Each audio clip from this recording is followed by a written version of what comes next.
আসসালামু আলাইকুম ওয়া রাহমাতুল্লাহি ওয়া বারাকাতুহু। আজকে শুক্রবার ছিল, আজকে জুমাবার ছিল। না জানি আজকেও শুক্রবারের এই জুমার নামাজ না জানি কতজন আজকে মিস করেছে। যার যার কাজ আমরা আপন গতিতে করতেছি, কিন্তু আল্লাহ তাআলা আমাদের এই দুনিয়াতে পাঠাইলেন কিসের জন্য পাঠাইলেন?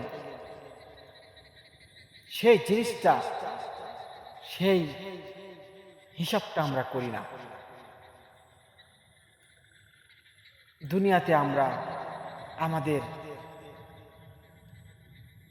কত কাজ করতেছি, কত সময় আমরা নষ্ট করতেছি।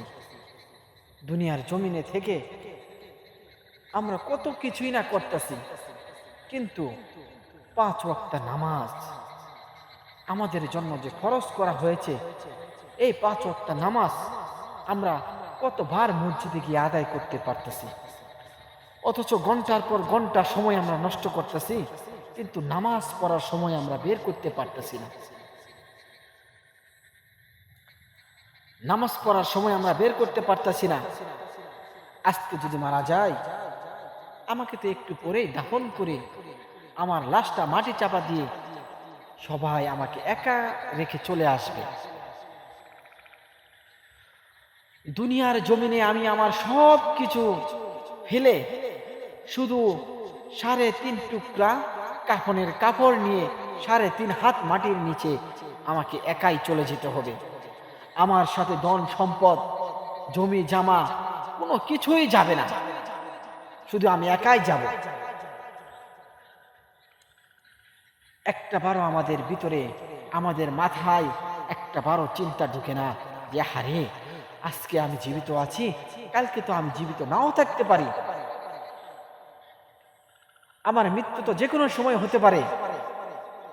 মানুষ কত কিছুই কল্পনা না করতেছে, মানুষের ভিতরে কত কিছুর স্বপ্ন, কত কিছুর আকাঙ্ক্ষা।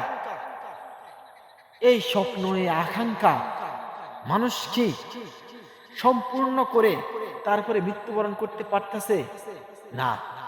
মানুষের স্বপ্ন আকাঙ্ক্ষা দুনিয়ার জমিনে রেখেই তাকে চলে যেতে হচ্ছে। তো আপনি আর আমি কেন এত বাহাদুরি, কেন এত ক্ষমতার দাপট, কেন এত অহংকারী? মৃত্যুর কথা আপনি তো একটা বারো চিন্তা করতেছেন না, মৃত্যুর কথা আপনি তো একটা বারো ভাবতেছেন না।